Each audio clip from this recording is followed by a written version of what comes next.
For this week's Two Works for You in the Garden segment, we're taking a look at shrubs that can take the heat. Taft Price talks with Paul James, the gardener guy.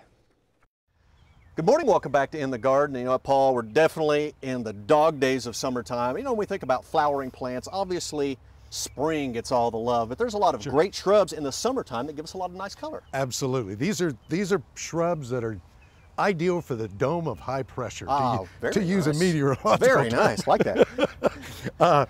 And starting out is spiraea. Okay. Spiraea is a common shrub. You see it a lot in landscapes, but a lot of them are spring bloomers. This is neon flash, and look, I mean, here we are, like you said, the dog days of summer, and it's just putting on a profusion of flowers. Yeah, awesome color. So easy to grow, about 3 by 3. Don't overwater it. Okay. You were talking about you having some trouble with yours. I think you're probably overwatering. I think I am. So don't baby it quite that much. It's a rugged, tough shrub. Okay. Let it do its thing. So that's a great one. I got another one I want to show you that's not all that familiar either, and it's called Bubba. Bubba. Well, let's go see Bubba. Come on, Bubba. So Taft, meet Bubba. Hey, Bubba, how's it going? Now, Bubba is a desert willow. Okay. Okay, so it's not a willow at all. It's called a willow because of the look of the leaf, but it's in a completely different family. Now, Bubba is not blooming too prolifically right now, but he will. And it's these orchid-like flowers that are just stunning. And typically June, July, August, you're just gonna see a whole bunch of those flowers. Wow, and beautiful even without the flowers themselves, looking pretty nice. Now, this will get about 15 feet. There's some varieties, next to me is Timeless Beauty, that could actually get 20 feet or more. Really? So they need a fair amount of room, but wonderful for dry conditions. And again, do not overwater. Do not overwater. Okay. All right, gotcha. Now let's go that way. All right, Paul, this definitely looks familiar. I know this is one of your favorites. This is Vitex, the chase tree. Absolutely one of my favorites because it's such an incredible pollinator magnet. Bumblebees especially love it. Moths, butterflies, they're all over it. But these can get large, okay? Easily 10 feet, sometimes a little bit more. So if you don't have that kind of space, thankfully, there is this fairly new introduction called blue puffball. Creative name. 3 by 3. Yes. Okay, so great for a small garden, smaller space, in a big garden if you want, even in containers. These have recently been deadheaded, so they're not, because they've already put on a big flush of blooms. Okay. If you'll snip the spent blooms as they fade away, then you'll get more of a new flush of growth. But these, from June through September, will be ablaze in blooms. What a beautiful color as well. Yeah. What else you have for us, Paul? Oh, it never ends. Never ends. All right, Paul.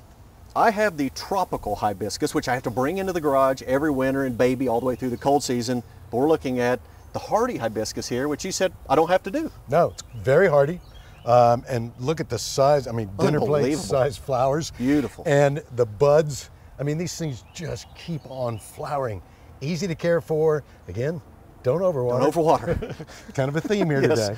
And then the only maintenance requirement is, well, they need full sun, but in spring, late winter, you cut them back hard. I mean, down to 18 inches, even shorter if you want, and boom, new flush of growth. So whenever we cut them back, like basically we're up about 4.5, 5 feet here. We cut them back when we get into the springtime. Will they grow any higher? Will they go about this high every year? This is close to the limit on their height, but you know, what an easy to care for plant. Sounds like something I'd like to have in my yard. You need one. I need one. Yeah. I'm getting it. What else do you have for us? Let's walk back. I want to go in the shade. In the shade, let's go. Thank you, Paul, for the idea of getting back in the shade to take a look at our last shrub. And our last shrub, we've featured this before, but by golly, I'm going to go out with it because it's the Althea or Rose of Sharon, and holy cow. Beautiful. Just screams at you and will take all the heat you want to give it.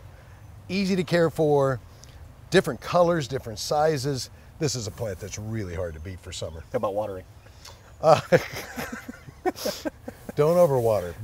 But you and I need to remember, as do all gardeners, to stay hydrated when you're out there working in the yard. That's right. So even though we're not giving them too much water, we need some water ourselves, and you're already way ahead of me. I'm staying hydrated. Well, you can catch up. All right, I guess I'm hydrated now. Whew, that was refreshing. Thanks, Paul. Appreciate it. More. I'm so good to him. Oh my gosh. You and Paul kill me every single time. He had to take you for a dip there, though. And I had no idea that he was doing it. People always ask us that same question. You guys script that out? We don't script anything out. We just go out there and we just shoot it. Yeah. And that felt pretty refreshing. It did, because it was hot out there.